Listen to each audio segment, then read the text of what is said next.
Гэта відэападкаст «Гісторыя на свабодзе». Мяне завуць Сергей Абламейка. Як суіснавалі розныя канфесійныя, моўныя і этнічныя групы ў Вялікім княстве літоўскім у 15 стагоддзі? Што такое Русь, русіны і Літва, літвіны для таго часу? Што было важнейшым для тагачасных людзей – вера ці мова?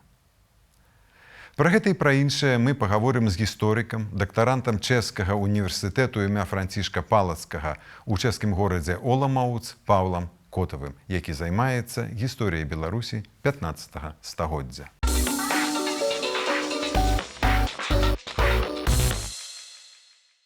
Добрый дзень, Павел. Добрый дзень.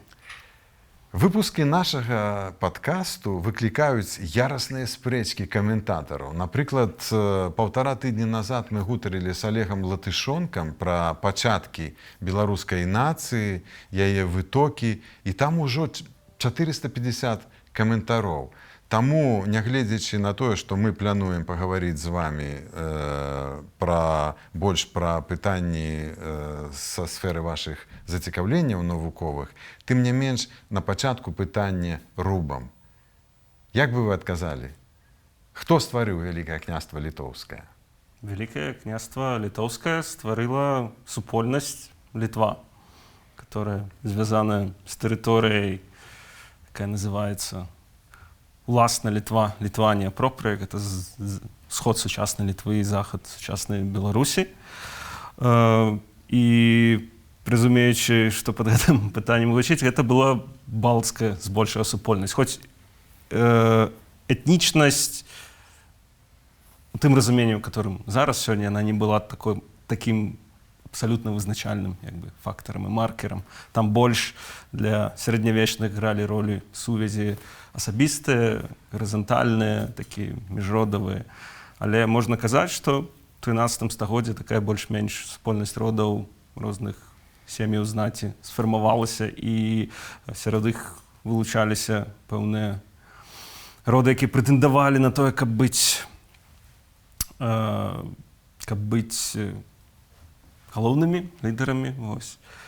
І яны фактычна і паспрыялі ўзнікненню Вялікага княства літоўскага. Адным з такіх каралёў кунігасаў быў Міндоўг, а потым у канцы 13 стагоддзя на змену прыходзіць род, который пазней мы называем літаратурай Гедамінавічамі. Але... Так что вы сказали, что это супольность Литва стварыла. Это сярэдзіна 13 стагоддзя. Но вот мы ведаем, что на той час Полацк уже был под уплывом гэтай супольнасці. Там уже князі былі з тых, але у Полацку жыла нейкая іншая супольнасць ці не? Полацкае княства. Атрымліваецца, што адразу ў часе стварэння яно было нейкае такое, не дыфузнае, але прынамсі нейкае шматкампанентнае. Так, шматкампанентнае. І тут важна адну рэч зрабіць. Калі мы думаем, разважаем пра розныя структуры дзяржаўныя, узнікненне дзяржаўных структур у сярэднявеччы, у раннім сярэднявеччы, нам трэба пакінуць уяўленні сённяшняе, што такое дзяржава, бо зараз для нас дзяржава — это перш за ўсё інстытуцыі. Парламент, школа, сістэма адукацыі, войска — гэта канкрэтныя такія безасабовыя інстытуцыі. Дзяржава сярэднявечная — гэта з аднаго боку тое, што мы называем там шмат гэта структуры протадзяржаўныя, пратэстатныя. Яны больш будаваныя на асабістых сувязях, напрыклад. Гэта адна рэч. Па-другое, ёсць шмат розных груп індывідуумаў, у которых могуць быць розныя, скажем так, інтарэсы, яны часова могуць супадаць, яны могуць там, то бок у людзей рознае этнічнае, напрыклад, паходжанне, і у людзей рознай, напрыклад, там веры, яны могуць супрацоўнічаць у пэўных. Напрыклад, можна в пэўным сэнсе, это такая будзе крыху, магчыма, нацяжка, але ёсць пэўная аналогія з варварскімі каралеўствамі франкаў, напрыклад, і рымскай імперыі, таму што яны спачатку з'яўляюцца на вайсковай службе. Мы бачым, што полацкія князі выкарыстоўваюць дружыны літоўскія для сваіх. Мы бачым, што полацкія князі уступаюць у шлюбныя сувязі з літоўцамі, з гэтай супольнасцю. Ну, а потым нейкі момант гэтая група пачынае там кантраляваць тэрыторыю, і для некаторых мясцовых уже, скажем, іхнія стратэгіі вырашэння іхніх нейкіх праблем, яны ўжо звяртаюцца, як бы прызнаюць. Я і падводжу вас да нейкіх супольнага чыну. Усё ж, штосьці там было такое супольнае, адчуваецца, немагчыма сказаць дакладна, што было. Гэта была зона, як бы, кантактаў, то бок мы маем літоўцаў у полацкім княстве, так, у менскім княстве на тэрыторыі. Мы маем, з другого боку, зараз праводзяцца археалагічныя даследаванні, знаходзяць прысутнасць праваслаўнага кампанента, пытання там этнічнае, ці гэта славяне, которые приехали, ці гэта, напрыклад, тыя ж самыя мясцовыя, которые перанялі культуру на тэрыторыі такой Літвы, як бы сэрца такого балтскага. То бок там гэтыя кантакты былі розныя, і, скажем, як адзін з беларускіх гісторыкаў напісаў, што для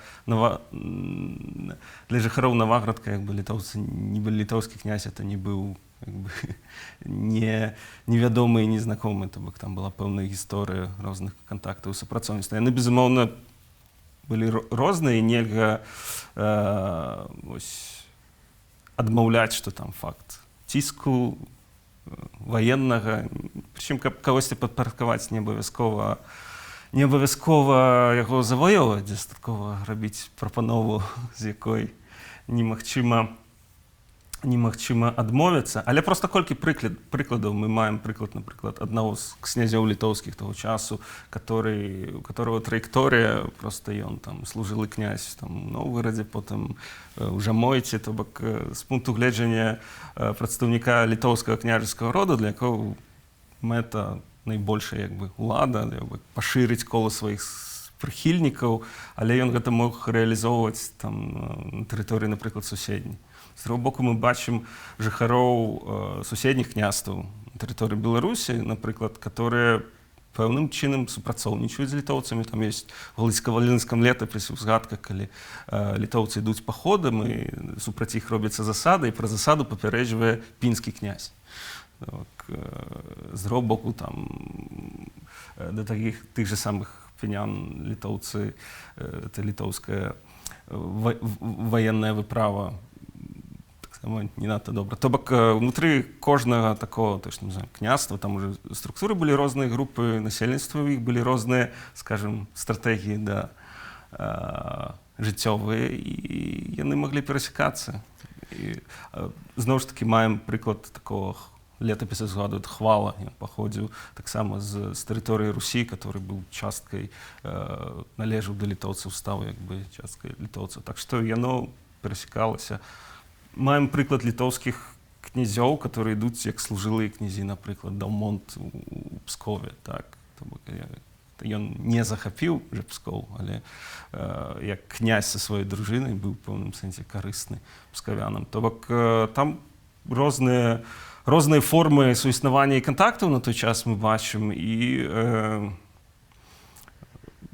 падаецца, што тут ёсць розныя погляды, хутчэй на розныя рэчы, розныя гістарыяграфіі робяць больш падкрэсліваюць. Беларусы будуць больш падкрэсліваць гэта супрацоўніцтва, літоўцы будуць больш падкрэсліваць, як бы, уласныя імпульсы тое, што хочацца, каб мы вот у гэтых шматлікіх сваіх відэо нашым гледачам далі дастатковую інфармацыю, каб у іх сфармаваўся нейкі такі канкрэтны адзіны погляд на тое, што там было. Это складанае было, але нашы продкі з розных бакоў, бо беларусы это часткова і балты абславяненыя, і славяне, яны прысутнічалі там. І калі мы гаворым пра гэта, відаць, трэба гаварыць і пра тое, чым вы больш займаецеся. Это канфесійныя пытанні, бо адразу пры стварэнні гэтага княства там былі розныя кампаненты, бо там ужо амаль 300 гадоў было праваславие у гэтай усходняй частцы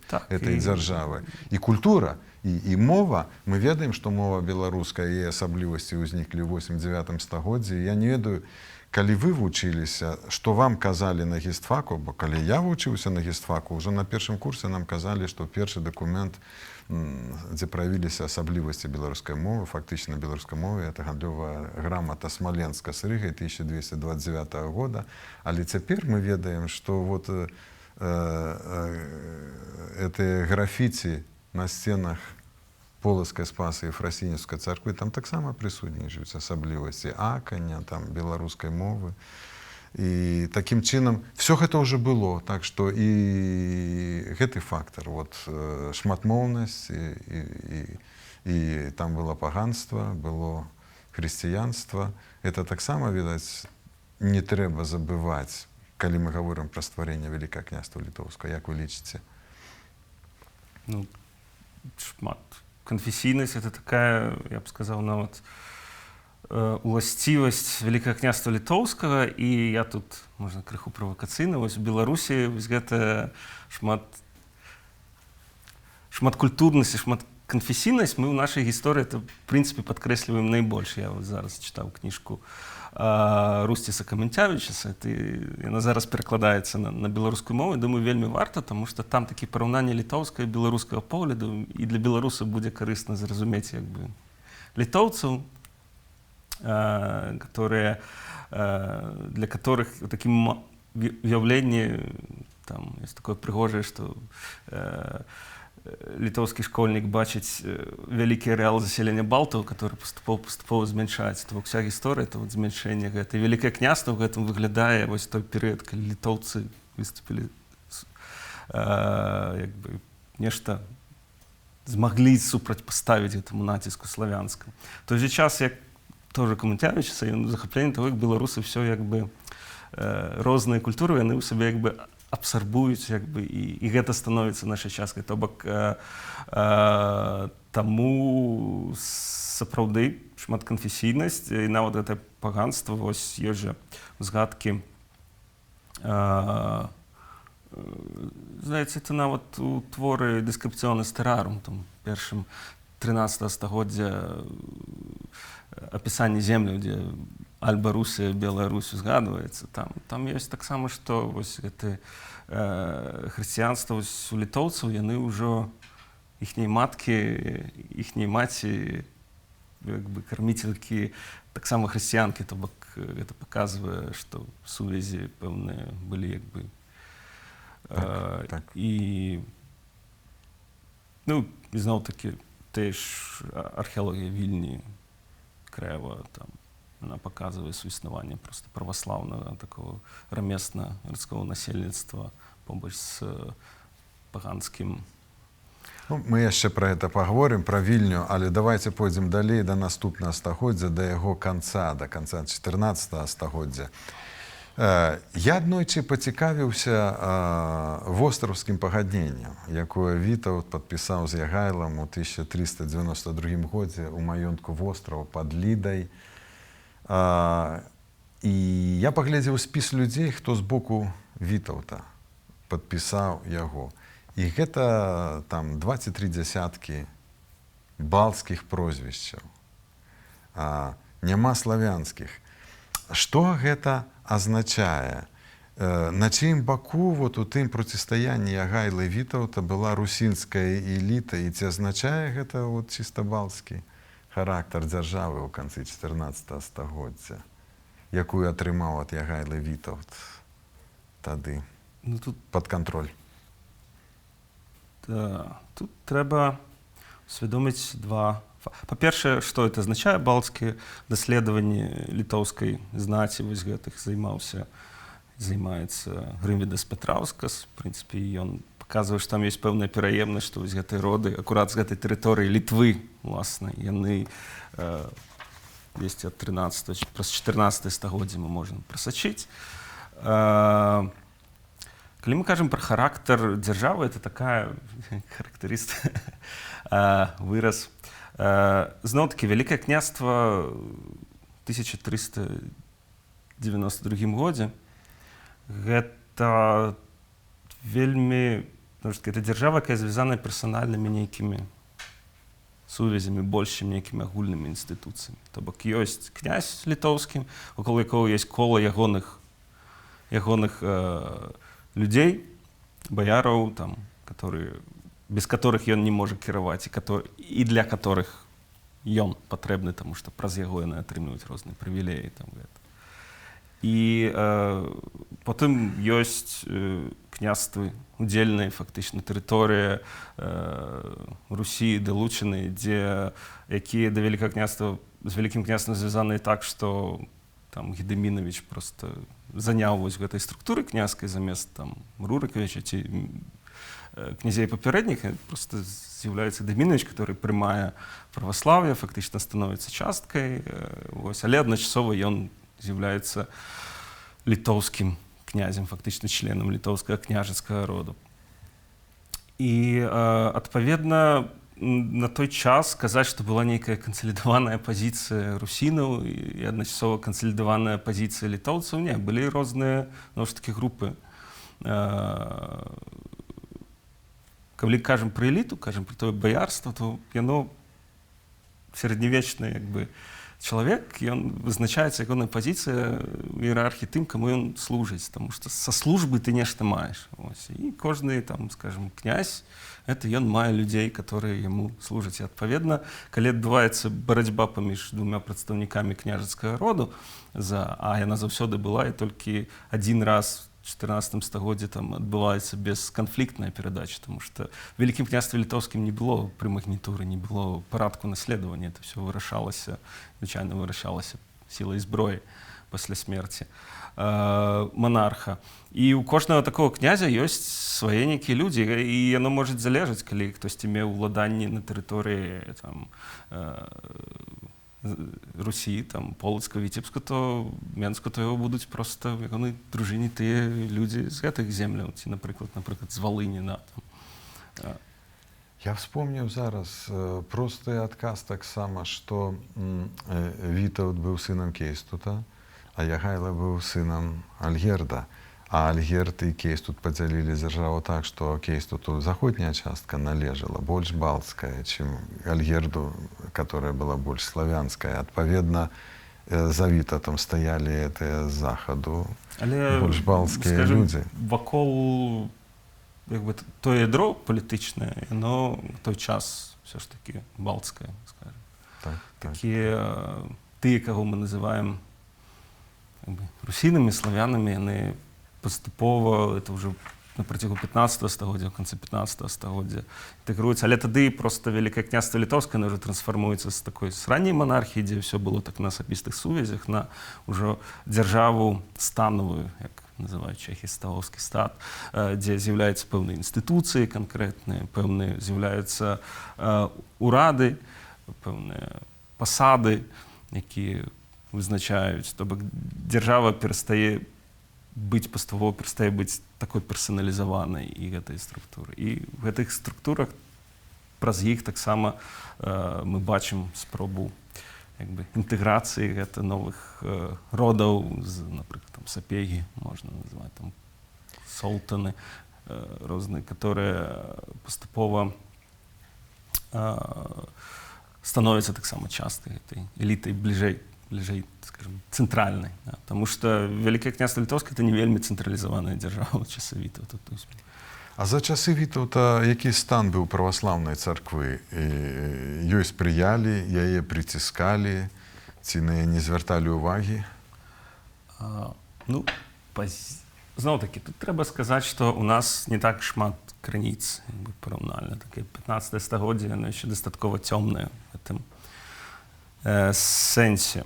Это першае. Па-другое, Вітаўт быў вельмі прагматычны і рэлігію трактаваў відавочна інструментальна. Так, в канцы жыцця ёсць звесткі, што в канцы жыцця ён сапраўды паверыў у Троіцу, але проста для прыкладу. Нарадзіўся паганцам, першы раз уцёк ордэн хрысціцаў каталіцтва, прымае імя Вігант, гонар хроснага ордэнскага, потым вяртаецца назад, Вялікае княства літоўскае, яшчэ да Крэўскай уніі, атрымлівае ўдзел на Валыні, Луцку, І якби тоді шмат Гедеміновичів яны просто приймали православ'я з місцевими. І він це робить. Хреститься під ім'ям Олександр. А потім після Кревської унії фактично вертається до католіцтва, але покидає це православне ім'я Олександр. При гэтым у розны перыяд свого життя він це православ'я там це оцінює по-розному. Той момент, коли він утікав другий раз до ордена, і він обвинувачує Ягайлу тим, що Ягайла його примусив прийняти православ'я, і з його всі сміялися, і він не мог свою навіть там жонку видати дочку Софію видати замуж за того, кого хотів. А потім у часи Грунвальдської битви ми читаємо, що Вітовт винуватить орден за те, що в часи ордена його дочка вийшла замуж за московського великого князя, і там стратила своє збавлення. Тобто це абсолютно якби інструментальна, прагматична реч з боку Вітовта. Але стан церкви, ми говоримо, от просто. Яна нормально служили. Ну, тут гэта одна рэч, другая рэч адносіны да праваслаўнай царквы, да структур. Ад 13 стагоддзя мы назіраем такую тэндэнцыю, што калі з'яўляецца нейкі палітычны цэнтр на тэрыторыі Вялікай Кіеўскай мітраполіі, першым жаданнем з'яўляецца мець свайго ўласнага мітрапаліта. То бок гэта мы бачым это ў Галіцка-Валынскім княстве. Гэта ж самае робяць і літоўскія князі, да, то бок літоўскія мітрапаліты, асобна там часоў Гедеміна, Альгерда, там звяртаюцца да Канстантынополя, каб прызначылі. Але это першы крок. У момант, калі з'яўляецца ўласны асобны мітрапаліт, з'яўляецца жаданне, каб все ж таки гэты твой мітрапаліт, ён быў мітрапалітам усёй Русі, таму што это тебе дазваляе мець уплыў на гэта. Таму там такія дзве тэндэнцыі. Першая такая сепаратысцкая, але потым зноў жа такі агульная. І Вітаўт у гэтым сэнсе ён працягвае гэту традыцыю. У 1415 годзе на саборы ў Наваградку выбіраецца мітрапалітам Григорый Цамблак. Прычым месцамі мы бачым, што ён там ледзь не... Ну, аргументуе это тым, што ён як гаспадар, ён як уладальнік, як монарх, ён мае пэўныя абавязкі царквы, ён мусіць глядзець, каб быў парадак. І проста за то, што мітрапаліт у Маскве, то парадку няма. Ось, і ён там маёмасны. Ёсць іншыя крыніцы, дзе там Вітаўт просто пагражае, або выбіраеце, альбо я вас перапазначаю каталіцкаму просто арцыбіскупу, просто іерархія. Нешта падобнае здарылася, напрыклад, во Львове, там быў такі момант. Ну, на тэрыторыі рускага воеводства, польскай кароны. То бок, зноў ж таки, бачым такое інструментальнае. З другого боку, захоўваюцца вялікія князі літоўскія, мы бачым, што яны даюць пэўныя наданні праваслаўным церквам, манастырам. То бок яны пераймаюць тыя функцыі, якія былі там у монарха, там, у князя раней, там, з часоў якби, да літоўскай Русі. Яны проста займаюць эту пазіцыю, і ад монарха пэўную рэч царква чакае, і яны яе выконваюць. І трэцяе пытанне – гэта адносіны пасля Крэўскай уніі, Вялікае княства літоўскае, усе монархі, усе вялікія князі католікі. І тут, безумоўна, асабліва на міжнародным узроўні, асабліва ў момант, калі ідзе барацьба з ордэнам, які вядзе вайну паводле рэлігійных прычын, ён кажа, мы ваюем з Літвой, таму што гэта паганцы. Момент, калі Літва ахрысцілася ў каталіцтва, ордэнская прапаганда пачала казаць, ну, яны ахрысціліся, але это все фактчыма падман, і да таго ж там мільёны проста схізматыкаў, ну, не мільёны, тысячы, і яны там галоўныя. І таму Вітаўт відавочна шукае, разам з Ягайлам, яны шукаюць магчымасцю неяк гэтую спярэчнасць прывесці сваіх падданых, грубо кажучы, ў каталіцтва, але прымус не працуе. Прымус відавочна немагчымы. І нават у нас захаваўся мандат з часоў Вітаўта, які тычыцца хроству. Там проста кажацца, што прыедзе там святар ці біскуп, і мясцовыя цівуны проста мусяць забяспечыць, каб все паганцы пахрысціліся ў каталіцтва, а вот праваслаўныя, калі захочуць. То бок там не было прымусу такога, у адрозненне ад паганцаў. Яны абавязаныя былі, тому што это было спрымалася як невыкананне волі монарха. Так што тут таксама такія розных сферах розныя. І мы бачым, Вітаўт фактычна разам з Ягайлам, яны аднымі, напэўна, з першых выступаюць у 1397 годзе. Ну, піша Ягайла, але хутчэй за ўсё Вітаўт таксама там дзельнічаў. Пішуць ліст патрыарху Канстанцінопольскаму з тым, каб правесці сабор на тэрыторыі Літвы і Русі, або Русі, сабор экумэнічны, на якім была б заключана унія. Это вельмі цікавая з'ява, цікавы факт, таму што ўсё 14 стагоддзе Візантыя, яна ўжо знаходзілася ў даволі цяжкім становішчы, военно-палітычным, з-пад пагрозы. Яна шукала дапамогі на захадзе, і адной з патрабаваннем этой дапамогі было заключэнне уніі. Але каталіцкая царква, пантыфікі, яны бачылі толькі адзіны шлях. Просто вы прыйдзеце, дэкларуеце, што вернасць папе і нашых дагматаў, і ўсё. Саборы праводзіць не трэба, бо все эти дагматы уже былі зацверджаны на каталіцкіх саборах, што мы будзем абмяркоўваць, тады атрымліваецца, мы паставім пад сумнеў. І до конца 14 стагоддзя такая пазіцыя была папы абсалютна. І Вітаўт фактычна потым вось гэтае пісьмо Ягайлы Вітаўт 14 стагоддзя, это такая прапанова з каталіцкага боку аб правядзенні сабора. Яна такая. І пазней у гісторыі заходняй царквы адбываецца такі перыяд, які называецца заходняя схізма, калі адначасова было два папы, там аўтарытэт папы памяншаецца, каб яго вырашыць эту праблему, склікаюць сабор, і на канстанцкім саборы гэтая схізма заканчваецца, але там вось гэты шлях уже саборны, ён уже на захадзе ўспрымаецца як нармальным. І новы папа Марцін V фактычна пачынае працаваць з тым, каб склікаць экуменічны сабор. І на тым самым канстанцкі. Я збіраюся з вами пагутарыць пазней спецыяльна пра уніі і унійныя тэндэнцыі 15 стагоддзя. Але мы яшчэ будзем гаварыць пра гэта. Вяртаючыся да Вітаўта, і Цамблак ідзе на канстанцкі сабор і там прадстаўляе ідэю уніі. Зноў-такі таксама паказчык рэлігійны, калі да яго звяртаюцца гусіты, і просяць, каб ён стаў каралём, і просяць, гусіты таксама звяртаюцца з тым, каб забяспечыць нейкую публічную дыскусію. Такое слуханне, бо гусіты лічаць, што на саборы ў Канстанцыі, калі спалілі гуса, проста не было магчымасці бараніць. І такое патрабаванне дыспутацыі, і Вітаўт прапановаў.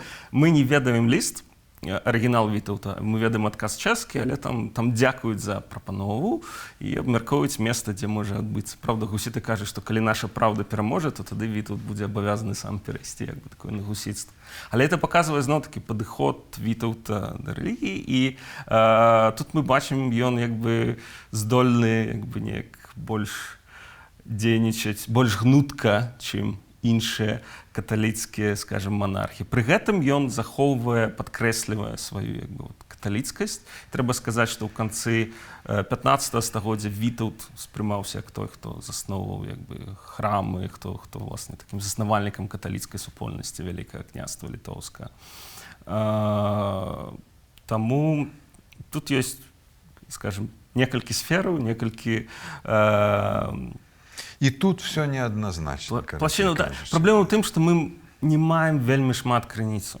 Калі мы маем якія крыніцы, то гэта яны такі звязаны там з уніяй, з гэтым з поглядам зноў ж такі каталіцкім, які там скрэслены. З другого боку мы маем там які-небудзь погляд з маскоўскіх хронік канца 16 пачатку 16 стагоддзя, які безумоўна тэндэнцыйны, які прадстаўляюць, у якіх там Вітаўт проста кажа, што проста пад пагрозай прымушаюць Самблака ісці там на гэты сабор. Таму і сказаць, каб такого вялікага корпуса дакументаў няма, але в прынцыпе праваслаўная царква, яна існавала, як бы вернікам праваслаўным ніякіх перашкодаў для іх не рабілася. Ёсць адна такая з'ява, зноў ж такі, яна ўсплывае ў канцы 15 стагоддзя, калі абмяркоўваецца шлюб вялікага князя Александра і князя Маскоўскага, і маскоўскі князь, дачкі князя Маскоўскага, Алены Маскоўскай. І Іван III, ён патрабуе, каб быў пабудаваны касцёл. І вось Александр Ягелончык, ён адказвае, а мы не можам, таму што вот пры Ягайле ёсць забарона там. Царква, не касцёл, сэнсе. Ну, сэнсе, пабудаваная царква. І вось пытанне, в прынцыпе, даследчыкі кажуць, вось, бо на пачатку 15 стагоддзя мы не бачым гэтых забарон. Пра гэту забарону згадваюць, успамінаюць у 15 стагоддзе. Наколькі яна дзейнічала, наколькі яна выконвалася, на якой тэрыторыі, гэта ўсё пытанне для мы дэбату. Мы пра гэта яшчэ будзем гаварыць, все ж пра гэтыя унійныя тэндэнцыі. Там шмат цікавага было, калі ён аддаваў дачку, ён жа і адной з умоў было, каб яе не схілялі ў унію, так? Якую в унію, так мы про это все поговорим позднее, что это было. Тут варто отзначить то, что вы сказали, 1397 год, лист Ягайлы, до якого, магчыма, спрычыніўся Вітаўт з прапановай вот этой унійнай. Это вельмі цікава, вельмі ранняе. Але давайте пойдзем далей. Пасля смерці Вітаўта пачалася грамадзянская вайна ў Вялікім княстве Літоўскім, пасля абрання на яго месца князя Свідрыгайлы Альгердавіча. Так чаго больш было ў той вайне? Які складнік там быў важны? Палітычны, канфесійны ці рэлігійны? Канфесійны, палітычны ці этнічны, магчыма? Чаго больш было ў той вайне, на вашу думку? Гэты канфлікт пасля смерці Вітаўта, ён доўгі час сапраўды гістарыяграфіі разглядаўся як такая пэўная рэванш, барацьба русінска-праваслаўнага часткі дзяржавы супраць каталіцка-літоўскай. Але апошняя фундаментальная кніга, якая выйшла 10 год таму, аўтарства Сергея Палехава, «Наследнікі Вітаўта. Дынастычная вайна», ён з гэтай прычыны канфлікта ён паспрабаваў разгледзець на базе крыніц, і ён там не пабачыў таго, што Свідрыгайла нейкім чынам асабліва прэфераваў праваслаўных. Калі паглядзець, яго палітыка розных наданняў не змянілася. Яна, як бы там прапорцыі, што праваслаўным, што католікам ён надзяляў нейкія землі, дараваў. Працягваецца. Персанальным акружэнні таксама асабліва не памянялася.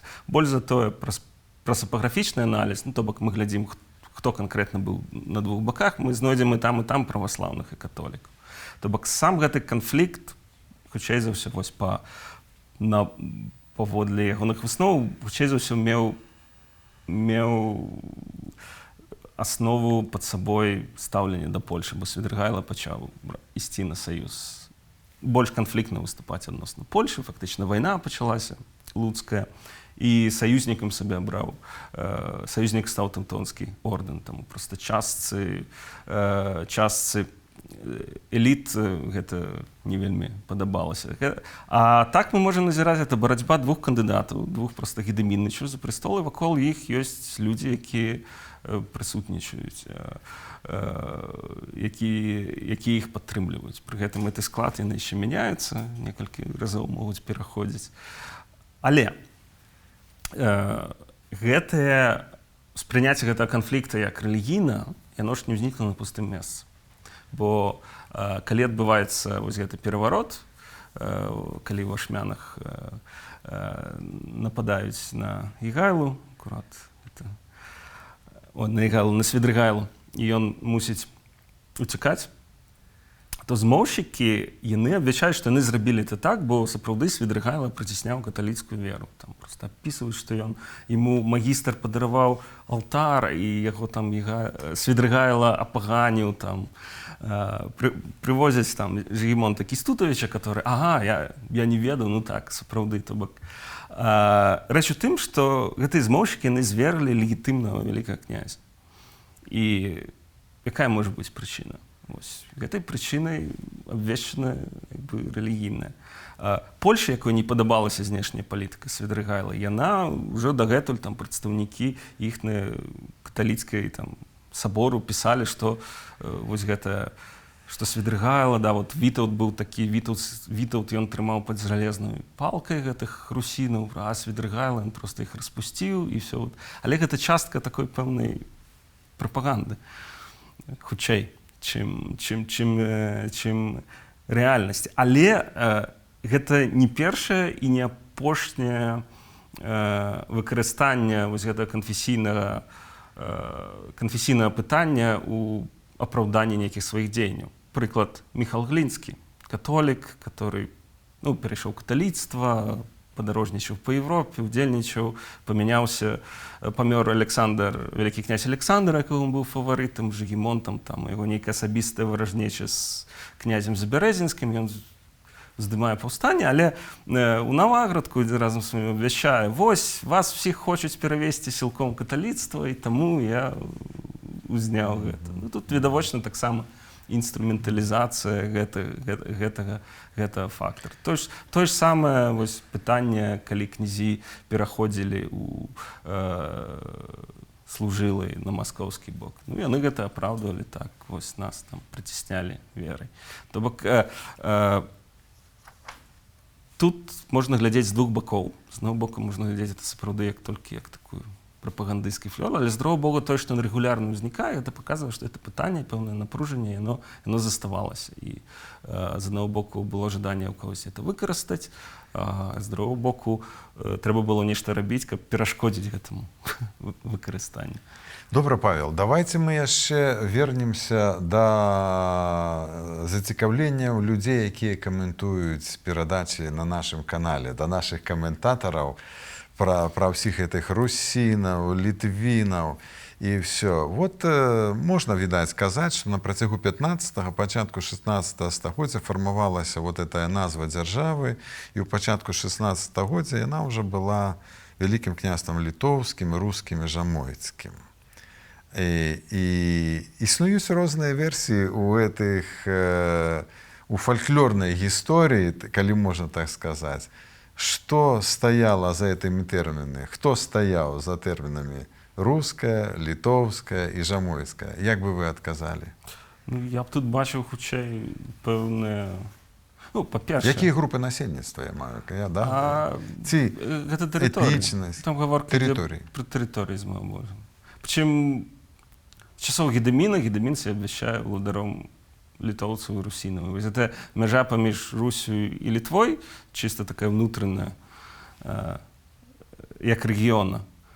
Яна ж перамяшчаецца, так, у 14 стагоддзі Менск яшчэ як бы Русь, а ў канцы там 15-го ён ужо як бы на баку Літвы. Але зноў ж такі гэта тое, што не ўсе, хто жылі на Літве, былі літвінамі, як бы.